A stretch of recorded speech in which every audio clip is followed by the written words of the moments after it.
우리 함께 보실 하나님의 말씀 예레미야 35장 12절부터 17절까지 말씀입니다. 예레미야 35장 12절부터 17절까지 말씀입니다. 구약 1266면에 있습니다. 구약 1110쪽에 있습니다. 예레미야 35장 12절부터 17절까지 말씀입니다. 우리 한 절씩 교독하겠습니다. 그때 여호와의 말씀이 예레미야에게 임하여 이르시되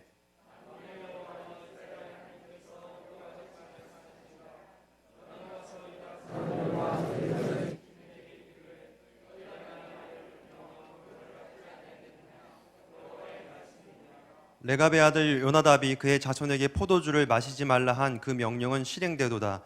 그들은 그 선조의 명령을 순종하여 오늘까지 마시지 아니하거늘 내가 너희에게 말하고 끊임없이 말하여도 너희는 내게 순종하지 아니하도다.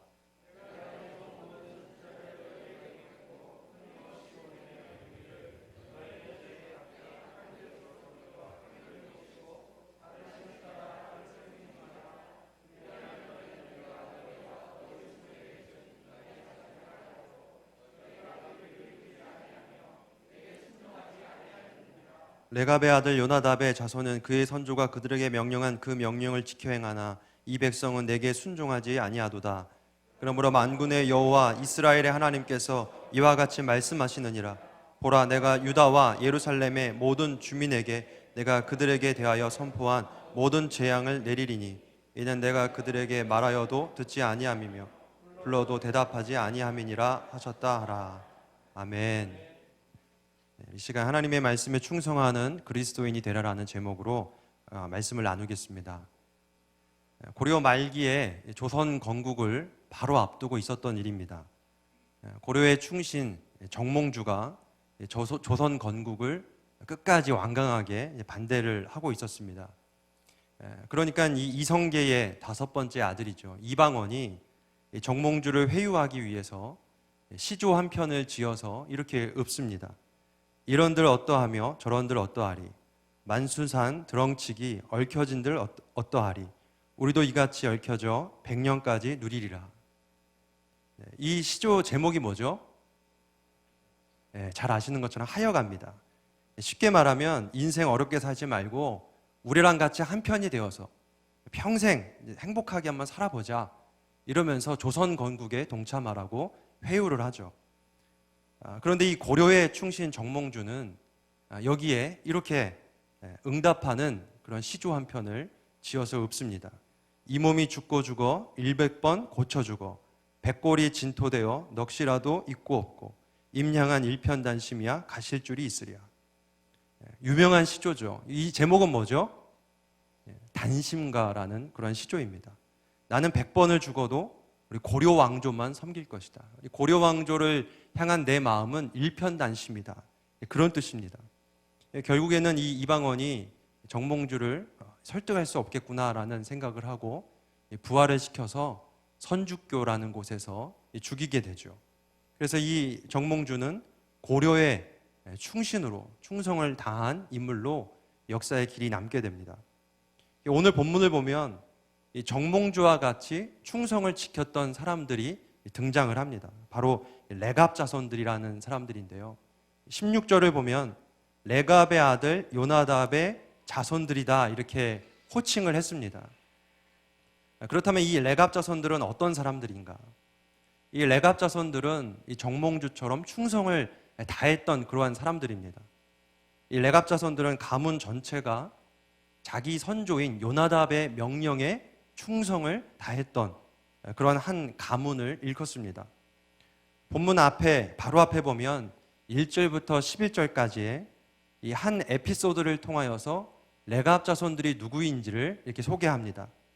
거기를 보면 어느 날 예레미야가 하나님의 말씀을 받아서 레갑 자손들을 한 곳에 다 불러 모으죠.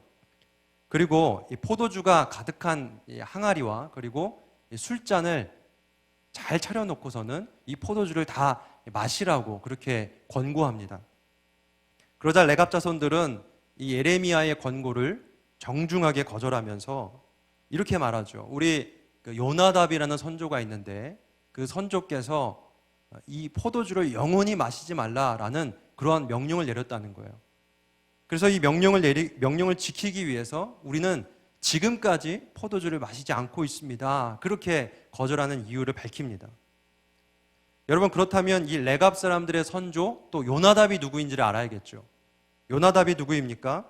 요나답은 본문에 등장하고 있는 레갑 자손들보다 300년 이전의 사람입니다. 300년 전에 살았던 사람이죠. 열왕기하를 보면 예후가 엘리사의 명령을 받아서 온갖 우상 숭배와 악한 짓을 그때까지 저질렀던 아합과 이세벨의 가문을 완전히 척결하고 멸망시킵니다. 이때 예후와 함께 앞장서서 그 일을 함께 했던 사람이 바로 여기 나오는 요나답입니다. 열왕기하에서는 여호나답이라고 했는데 동일 인물이죠. 그만큼 이 요나답은 거룩하고 순결한 삶을 살았던 사람으로 알려져 있습니다. 그리고 그러한 삶을 살기 위해서 높은 수준의 금욕적인 그러한 삶을 살았던 사람이었습니다. 이 요나답은 자기뿐만 아니라 자기의 후손들도 그렇게 살기를 원하는 마음에 4가지의 명령을 그들에게, 자손들에게 내려주죠. 6절부터 7절까지 그 4가지의 명령이 나오는데 정리하면 이렇습니다. 첫째, 영원히 포도주를 마시지 말라. 그래서 지금까지 포도주를 마시지 않고 있죠. 둘째는 집을 짓지 말라. 집을 짓지 말고 어디서 살라는 겁니까? 천막 생활을 하라. 그런 얘기입니다. 정착하지 말라는 거고요. 셋째는 뭐죠? 파종을 하지 말라. 농사를 짓지 말라는 겁니다. 넷째는 포도원을 소유하지 말라. 그러니까 굉장히 엄격한 삶입니다. 금욕적이고 이 땅의 것에 집착하지 않고 오직 하나님의 명령하신 그 거룩만 쫓아 살도록 하는 그러한 명령들이었습니다. 그런데 여러분, 레갑 자손들이 이 어렵고 높은 수준의 명령들을 어떻게 할까요? 하나도 빠짐없이 신실하게 지키고 살았다는 거예요. 하나님은 바로 이러한 레갑 자손들의 신실함에 주목하셨습니다. 그래서 14절에서 이렇게 말씀하시죠. 우리 14절 말씀 함께 읽겠습니다. 레갑의 아들 요나답이 그의 자손에게 포도주를 마시지 말라 한 그 명령은 실행되도다. 오늘까지 마시지 아니하거늘 내가 너희에게 말하고 끊임없이 말하여도 너희는 내게 순종하지 아니하도다. 중요한 것은 이 부분이죠. 그들은 그 선조 요나답의 명령을 순종해서 언제까지 이르렀다고요? 오늘까지 이르렀다. 오늘은 요나답이 죽은 지 300년이나 되는 그 시점입니다. 300년 동안이나 자기의 선조 요나답의 명령을 그렇게 신실하게 지켜왔다라고 말합니다. 이게 충성이죠. 하나님은 레갑 자손들의 이러한 충성을 아주 높게 평가하시고 19절을 보면 이 레갑 자손들이 내 앞에서, 그러니까 하나님 앞에서 영원히 끊어지지 않을 것이다 라는 그러한 복을 그들에게 부어주셨습니다. 여러분, 그렇다면 반면에 이스라엘 백성들은 어떨까요?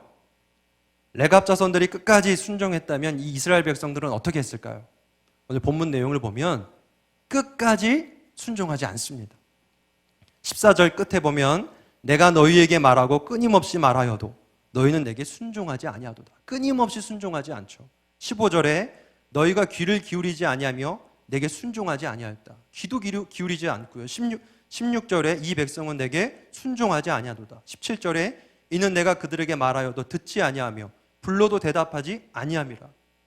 이스라엘 백성들이 하나님의 말씀에 그냥 불순종한 것이 아니라 아주 신실하게 불순종했습니다. 불충한 거예요. 끊임없이 불순종했다라고 그렇게 말씀을 합니다. 그래서 하나님이 이 레갑 자손들의 에피소드를 들어서 지금 이스라엘 백성들을 책망하시는 거죠. 요나답은 일개 부족의 선조인데도 불구하고, 그리고 이미 300년 전에 죽은 사람인데도 불구하고 레갑 자손들이 그렇게 그 명령을 잊지 않고 충성을 다하고 있는데, 하물며 이스라엘 백성들은 하나님을 섬기면서도 어떻게 이렇게 끊임없이 불순종하고 있냐. 오늘 본문을 통해서 그렇게 책망을 하고 계신 것이죠. 여러분, 명령이라는 것은 단순히 그 명령 그 자체보다 더 중요한 것이 있습니다. 명령 그 자체보다 더 중요한 것은 누가 그 명령을 내렸느냐에 있습니다. 그 명령을 내린 분이 누구냐에 따라서 그 명령의 무게가 달라지죠. 만약에 그 명령을 내린 분이 아주 지체가 높고 고귀한 분이라면, 저보다 훨씬 높은 분이 명령을 내렸다면 그 명령은 아주 막중한 명령이 됩니다. 경우에 따라서는 생명을 걸어야 할 정도로, 그 명령을 지키기 위해서 수단과 방법을 가리지 않아야 할 정도로 막중한 그러한 명령이 되죠. 누가 명령을 내렸느냐가 그렇게 중요한 겁니다. 그렇다면 여러분, 이스라엘 백성들에게 명령을 내린 분은 누구입니까? 어떤 분이 명령을 이스라엘 백성들에게 내렸습니까? 오늘 본문에서는 그것을 아주 분명하게 말씀을 해주고 있습니다. 13절, 우리 성경 본문을 보면요, 13절에 뭐라고 되어 있죠? 만군의 여호와 이스라엘의 하나님께서 이와 같이 말씀하시느니라. 17절에서도 하나님은 고의적으로 하나님 자신의 호칭을 이렇게 씁니다. 17절에서도 그러므로 만군의 여호와 이스라엘의 하나님께서 이와 같이 말씀하시느니라. 만군의 여호와, 여기서 만군은 모든 군대를 말합니다. 모든 군대를 뜻하죠. 하나님이 이스라엘의 모든 군대의 총사령관이 되신다. 그게 만군의 여호와 이스라엘 하나님이에요. 그런데 이스라엘의 군대뿐만 아니라 이 땅에 존재하는 모든 군대들 그 위에 계신 분이 하나님이라고 말하는 이 호칭이 바로 그러한 호칭입니다. 하나님이 이 세상에 있는 그 어떤 권력자보다, 이 세상에 있는 그 어떤 통치자보다 최고의 권위를 갖고 계신 분이다. 최고의 지휘관이다. 바로 그러한 뜻이 만군의 여호와 이스라엘의 하나님이라는 뜻이었습니다. 제가 방금 계속 최고 그러죠. 따봉이 아니라 이 최고라는 말은 뭐죠? 최고, 한자 뜻이 뭐죠? 그 위에 뭐가 있습니까? 없습니까? 없다는 뜻이에요. 그러니까 하나님 위엔 더 이상 그 위에는 어떠한 권력자가 없어요. 하나님 위에는 더 막중한 명령을 내릴 만한 존재가 있습니까? 없습니까? 없다는 뜻이 만군의 여호와 이스라엘의 하나님이라는 뜻이라는 거예요. 여러분, 그렇기 때문에 우리 하나님의 명령이 얼마나 막중합니까? 우리 하나님의 말씀의 권위가 얼마나 위대합니까? 지금 그 하나님께서 그걸 말씀하고 계신 것이죠. 군대에 가면 이것이 얼마나 실감나는 이야기인지 우리가 잘 알 수 있습니다. 제가 군대에서 1년 동안 연대에 정작과장이라는 참모를 했습니다. 정작과장이라는 것은 정보작전과장, 이 두 개를 합친 겁니다. 정보와 작전 분야에서 제가 이제 연대장님이 시키는 일들을 예하에 있는, 밑에 있는 중대들한테 일을 시키는 일이 제 역할이었습니다. 그런데 제가 그때는 이 대위 계급을 단 지 이제 2년 차밖에 안 됐어요. 그래서 그거를 군대 용어로는 짬찌, 그러니까 짬을 먹은 지 얼마 안 되는 짬 찌끄러기, 뭐 이런 뜻입니다. 좋은 말은 아니죠.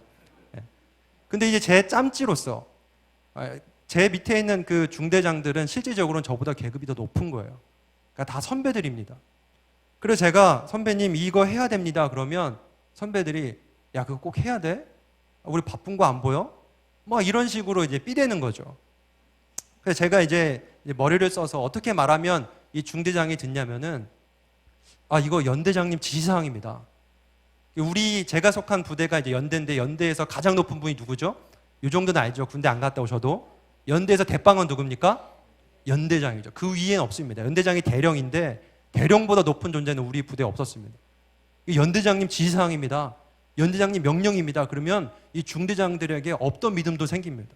산을 옮길 믿음이 막 생겨서 불가능한 게 가능하게 된 역사가 일어납니다. 그래서 하루아침에 없던 건물이 막 생겨나고 일이 막 이렇게 신속하게 처리되는 거죠. 그때부터 제가 이 지혜가 생겨서 꼭 연대장님이 시키지도 않았는데 이게 연대장님 명령입니다. 연대장님 지시사항입니다. 항상 이러한 얘기로 해서 일을 시켰던 그런 기억이 납니다. 여러분, 무슨 말입니까? 명령을 내린 자가 누구냐에 따라서 그 명령의 무게는 막중한데, 우리 하나님의 권위, 하나님의 위치는 어떻다는 겁니까? 그 위에 아무도 없다는 거예요. 하나님의 명령을 토달 자가 이 세상에 아무도 없다는 겁니다. 어떠한 권력자도, 미국의 대통령도 하나님의 명령에는 순복해야 하는 것이죠. 여러분, 이것이 권위입니다. 아무도 토달 수 없는 것, 이것이 권위입니다. 하나님에게 이러한 권위가 있음을 여러분 믿으시길 바랍니다. 하나님은 만군의 여호와 하나님이라고 일컫습니다. 최고의 권위를 가지신 분이죠. 여러분, 그렇다면 우리가 그 하나님의 명령에 하나님의 말씀에 어떻게 반응해야겠습니까? 신명기 6장 4절부터 5절까지를 보면 이렇게 말씀합니다. 우리 함께 읽겠습니다. 이스라엘아 들으라. 우리 하나님 여호와는 오직 유일한 여호와시니. 여러분, 이게 권위입니다. 어떻게 해야 된다고 말합니까? 5절에 너는 마음을 다하고 뜻을 다하고 힘을 다하여 내 하나님 여호와를 사랑하라. 하나님은 유일한 하나님인데 그 앞에 수식어가 하나 붙어요. 뭐라고 붙죠? 오직 유일한 하나님이시다. 하나님과 같은 존재가 이 세상에 이 땅 위에 있습니까? 없습니까? 없다는 뜻이에요. 하나님 외에 하나님보다 더 높은 존재가, 하나님보다 더 강한 권위가 이 땅에 전혀 없다. 오직 유일한 하나님이시니. 그러므로 어떻게 하라고 합니까? 너는 마음을 다해야 하고 뜻을 다해야 하고 힘을 다해서 그 하나님을 사랑하고 섬겨야 한다. 그렇게 우리에게 말씀을 하고 있습니다. 우리의 모든 것을 다 바쳐서 사랑하고 섬겨야 하는 그분이 바로 만군의 여호와 하나님이신 것이죠. 우리 한국 기독교사를 보면 우리 믿음의 선조들이 얼마나 하나님의 권위를 인정했고 그 앞에서 생명까지 바치면서 그 하나님의 말씀을 지키고 살았는지를 우리가 잘 알 수 있습니다. 조선 말기에는 제사제도라는 것이 하나님의 말씀에 위배된다고 해서 죽음을 무릅쓰고 제사를 반대했죠. 일제강점기에는 신사참배를 반대했습니다. 그리고 6.25 전쟁 중에는 공산주의가 기독교를 반대했죠. 그래서 예수를 믿지 말라고 공산주의자들 부대가 와서 얘기를, 북한군이 와서 협박을 하면 우리가 어떻게 믿음을 포기할 수 있겠냐고. 믿음을 지키다가 순교한 사람들이 그렇게 많다는 겁니다. 제가 이렇게 어떤 기사를 보다가 특히 호남 지역에 6.25 전쟁 중에 순교한 사람들이 많은데요. 이 호남 지역에 순교한 교회별 몇 명인지, 순교한 사람이 교회별 몇 명인지 그 리스트가 나와 있는 걸 제가 가져왔습니다. 거기 보니까 영광 염산교회 77명 순교, 염산 야월교회 65명, 논산 평촌교회 66명, 정읍 두암교회 23명, 무안 중앙교회 5명, 영암읍교회 24명, 구림교회 18명, 상활교회 25명. 여러분, 여기서 다 얘기할 수 없을 정도로 순교자가 교회별로요 계속 이어집니다. 여러분, 믿음을 지키기 위해 도대체 몇 명이 순교한 겁니까? 우리 선도들은 목회자나 평신도 할 것 없이 하나님의 말씀을 지키기 위해서 목숨을 버렸습니다. 왜 그랬을까요? 그들에게 하나님은 만군의 여호와 하나님이셨기 때문이에요. 그들에게 하나님보다 더 위대한 권위는 없었어요. 그들에게 하나님은 유일한 하나님이었기 때문에, 그 권위를 인정했기 때문에 그들이 순교까지 각오할 수 있었던 겁니다. 여러분, 세상은 지금도 끊임없이 하나님의 권위에 도전하고 있습니다. 그것은 조선 말기나 일제 강점기나 6.25 때나 할 것 없이 지금도 하나님의 권위에 도전하고 있습니다. 독일의 철학자 니체가 유명한 말을 남겼죠. 신은 죽었다, 이런 말을 남겼습니다. 그런데 학문은 즐거움이라는 책에서 이 말보다 조금 더 길게 한 말이 있습니다. 우리가 신을 죽였다. 당신들과 내가, 우리 모두가 신을 죽인 살해범이다. 여러분, 신을 어떻게 죽입니까? 신을 죽일 수 있습니까? 하나님은 영원한 분인데 어떻게 죽입니까?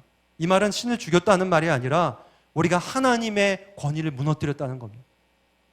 하나님의 권위, 특히 성경의 권위를 다 무너뜨렸다라고 니체는 자랑스럽게 이렇게 말하고 있습니다. 그러면서 계속해서 그 권위를 무너뜨리는 삶을 살아야 우리는 초인이 된다. 그런 얘기를 니체는 철학으로 얘기를 했죠. 여러분, 사람들은 모든 분야에서 하나님의 권위를 내쫓았습니다. 여러분, 이게 바로 세속주의라는 거예요. 오늘날 시대를 세속시대라고 합니다. 과학의 영역에서 하나님을 내쫓았습니다. 사회 영역에서, 여러분 모든 영역에서 하나님의 권위를 인정하지 않고 무너뜨렸습니다. 오늘날 포스트 모더니즘은 하나님의 권위를 뿌리 뽑는 것이 그들의 목적이에요. 여러분, 그런데 조선 말기에 있었던 순교자들, 일제강점기와 6.25 전쟁 중에 있었던 말씀을 지키려고, 그 권위를 지키려고 순교했던 그 순교자들이 오늘날에는 얼마나 있을까요? 동성애는요, 우리가 지금 우리가 함께 저명을 하고 반대하고 있는 이 동성애 있잖아요. 이 동성애는 이 세상에 하나님의 권위를 얼마나 무시하는지를 잘 보여주는 하나의 예입니다. 오늘날 가장 강력한 하나님의 권위에 반대하는 그러한 문화죠. 저는 신사참배만큼이나 하나님의 권위에 도전하고 있다고 생각을 합니다. 성경이 분명히 동성애를 금지하고 있음에도 사람들은 코웃음을 칩니다. 성경이 이렇게 말하고 있지 않냐라고 말하면 그 사람들은 우습게 봅니다. 성경이 뭔데? 그게 왜 진리인데? 이렇게 말을 합니다. 하나님이 그렇게 동성애를 하지 말라고 하는데도 하겠다는 게 세상입니다. 여러분, 그렇다면 우리는 그 세상을 향해 어떻게 해야 합니까? 그래, 네 생각이니까 맞을 수도 있지. 존중해야지. 여러분, 이렇게 해야 됩니까? 저는 맞서야 한다고 생각합니다. 끝까지 세상을 향해 하나님의 말씀을 주장해야 합니다. 그게 우리의 사명입니다. 세상을 향해서 말씀 앞에 순복해야 한다라고 우리는 주장해야 하는 겁니다. 세상을 향해서 하나님의 권위를 인정하라고 우리는 선포해야 하는 것입니다. 그것이 그리스도인의 정체성인데, 사도행전 5장을 보면 사도들이 복음을 전하다가 대제사장들과 사두개인들에게 잡히게 되죠. 대제사장들과 이 사두개인들이 사도들에게 뭐라고 말하냐면 이제 복음을 전하지 말라라고 그렇게 아주 엄중하게 경고합니다. 그러자 베드로와 사도들이 뭐라고 말합니까? 사도행전 5장 29절 말씀을 우리 함께 읽겠습니다. 베드로와 사도들이 대답하여 이르되 사람보다 하나님께 순종하는 것이 마땅하니라. 여러분, 그들이 대제사장이 이제 전하지 말라, 복음을 전하지 말라라고 할 때 그들이 뭐라고 했냐면 그렇게 생각할 수도 있겠네요. 우리가 좀 자제하겠습니다. 그게 아니라 사람보다 하나님께 순종하는 것이 마땅하다. 우리가 세상을 향해서 말해야 하는 것이 이건 아닙니까? 세상을 향해서 사람보다 하나님께 순종하는 것이 마땅하다. 여러분, 우리가 그렇게 말해야 되지 않겠습니까? 동성애뿐만 아니라 모든 영역에서 하나님의 권위가 무너진 모든 영역에서 하나님의 권위를 세우는 것이 우리의 역할입니다. 하나님이 우리를 그렇게 하라고, 그 일을 하라고 우리를 부르셨습니다. 직장에서, 가정에서 하나님의 권위를 세우셔야 합니다. 여러분, 세상이 우리에게 조금 융통성을 발휘하라고, 조금 정직하지 않아도 되지 않겠냐고, 거짓말을 좀 해도 되지 않겠냐고 말할 때 우리는 뭐라고 말해야 합니까? 하나님이 정직하라고 하셨으니까 우리는 정직해야 마땅하다, 그렇게 말해야 되지 않겠습니까? 세상이 성적으로 아무렇게나 자유롭게 살아도 된다라고 그렇게 말할 때 우리는 뭐라고 말해야 됩니까? 하나님의 말씀이 순결하라고 가르쳤는데 음란하게 살지 말고 거룩하게 살라고 말씀했기 때문에 우리는 순결하게 살아야 마땅하다라고 그들에게 주장해야 되는 것 아닙니까? 여러분, 이러한 담대함과 믿음이 우리 신일교회 모든 성도님들에게 있으시기를 주님의 이름으로 축복합니다. 본문으로 다시 돌아가면 왜 하나님께서 그렇다면 그렇게 이스라엘 백성들에게 순종을 요구하셨을까? 왜 그렇게 끊임없이 말씀하시고 또 선지자들을 보내면서까지 내 말에 순종하라고 하나님은 그렇게 그들에게 요청하셨을까? 우리 15절 말씀에 그 이유가 나와 있습니다. 저는 이 말씀을 공동번역 성경으로 우리 함께 띄우겠습니다. 우리 함께 읽겠습니다. 나는 나의 종 예언자들을 거듭거듭 너희에게 보내어 제발 마음을 고쳐먹고 못된 길을 버리며 생활 태도를 고치라고 하였다. 말라고 하였다. 그래야 선조 때부터 대대로 살라고 내어준 이 땅에서 살 수 있을 것이라 하였다. 그러나 너희는 내 말을 귓전으로 흘리며 듣지 않았다. 여러분, 왜 하나님께서 그렇게 해도 하나님의 말씀에 순종하라고 끊임없이 말씀하셨나요? 그래야 선조 때부터 대대로 살라고 내어준 이 땅에서 살 수 있을 것이기 때문이었습니다. 그 땅이 어느 땅이죠? 가나안 땅. 하나님의 아브라함의 언약을 통하여서 그들에게 준 축복의 땅이 바로 가나안 땅입니다. 하나님은 그들이 그 가나안 땅에서 행복하게 살기를 원하셨습니다. 하나님은 그들이 그 땅에서 아브라함의 언약의 복을 누리며 살기를 원하셨습니다. 그런데 그렇게 되기 위해서 하나님의 말씀에 순종해야만 했던 것이죠. 시편 119편에서는 다윗은 어떤 사람이 복 있는 사람인지에 대해서 이렇게 말씀합니다. 우리 1절과 2절 함께 읽겠습니다. 행위가 온전하여 여호와의 율법을 따라 행하는 자들은 복이 있으며 여호와의 증거들을 지키고 전심으로 여호와를 구하는 자는 복이 있도다. 여러분, 어떤 사람이 복이 있습니까? 여호와의 율법을 따라 행하는 자가 복이 있습니다. 그리고 여호와의 증거들을 지키고 여호와를 구하는 자가 복이 있습니다. 여호와의 율법 그리고 여호와의 증거는 바로 하나님의 말씀을 가리킵니다. 하나님의 말씀을 지키며 그 말씀을 따라 행하는 자가 행복한 삶을 살 수 있음을 하나님이 너무나도 잘 알고 계셨기 때문에 그렇게도 순종을 요구하신 것이죠. 하나님은 오늘도 우리에게 순종을 요구하십니다. 왜죠? 행복하기를 바라셔서. 세상에서 말하는 해법들이 행복을 가져다 주지 않는다는 겁니다. 하나님의 말씀을 붙들고 사는 그 삶이 행복한 삶입니다. 그런데 여러분, 우리는 자꾸 거꾸로 생각하는 경향이 있습니다. 조금이라도 말씀에서 조금 자유로우면 내가 행복할 수 있지 않을까? 말씀에서 조금 더 말씀의 기준을 낮춰서 살아가면 우리가 좀 더 편리하고 조금 더 편안한 삶을 살 수 있지 않을까? 그런 생각을 합니다. 법규를 좀 지키지 않으면 편할 것 같죠. 거짓말을 좀 하면, 융통성을 좀 발휘하면 행복할 것 같습니다. 성적인 생활도 자유롭게 하면 행복할 것 같다고 사람들은 그렇게 말하는 거죠. 그러나 그것은 불행한 길입니다. 오히려 하나님의 말씀을 따라 행하고 그 말씀을 지키고 그 말씀에 충성하는 자, 전심으로 여호와를 구하는 자가 복이 있다고 성경은 계속해서 우리에게 말씀을 해주고 있습니다. 여러분, 그렇기 때문에 여러분, 우리는 말씀을 가까이 해야 합니다. 우리가 얼마나 하나님의 말씀을 멀리 두고 사는지 모릅니다. 아침에 일어나면 오늘 하루를 어떻게 살 것인가? 말씀을 펼치고 그 말씀을 묵상하고 하나님의 뜻을 구하는 게 아니고요. 우리의 습관이 뭐죠? 스마트폰을 열어보죠. 네이버의 검색 순위가 하루아침에 어떻게 변했는가? 그런 걸 보고 뉴스부터 날씨까지 네이버가 다 알려주죠. 심지어는요, 오늘 내가 뭘 먹을까? 어디로 갈까? 내가 무엇을 갈까?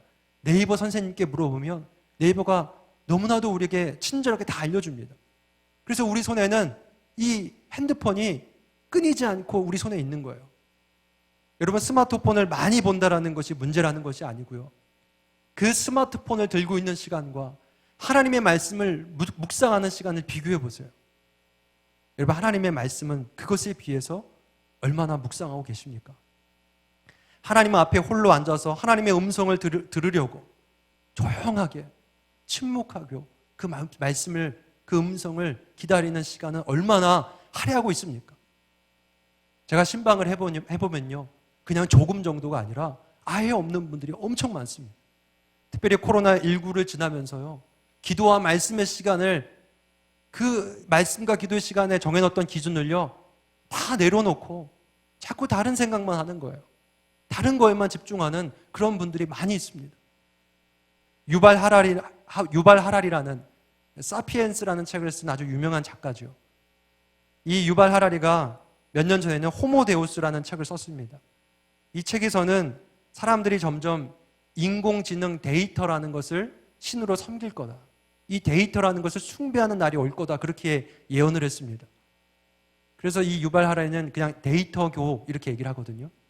이 인공지능 데이터라는 건 뭐냐면, 쉽게 말하면 이 생명공학과 컴퓨터공학이 만난 거예요. 합쳐져서 우리에 대해서 이 컴퓨터에 수많은 데이터들이 우리 자신에 대해서 분석을 해줍니다.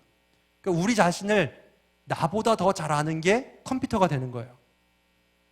저보다 더 우리 가족이 저보다 저를 아는 것보다 구글이 저를 아는 게 더 많아지는 그런 시대가 오는 거죠.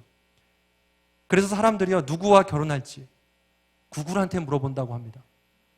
이제 앞으로 어떤 전공을 택할지, 내가 어떤 직장을 택할지를 구글이나 또 이 페이스북이 인공지능을 개발하고 있어요. 이런 쪽에다가 물어본다는 거예요. 우리나라 따지면 네이버가 되겠죠. 네이버에게 앞으로 어떻게 살아야 합니까? 라는 것을 검색해서 물어본다는 겁니다. 마땅히 하나님께 물어야 할 질문들을, 마땅히 하나님께 뜻을 구해야 할 그 질문들을 컴퓨터한테 물어보는 그런 시대가 온다는 겁니다. 여러분, 이게 말이 됩니까? 여러분, 우리는요, 일부러라도 하나님의 말씀을 열어야 합니다.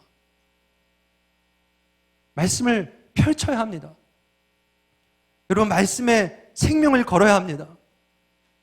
여러분, 만군의 여호와 하나님이 지금 말씀하고 계셔요.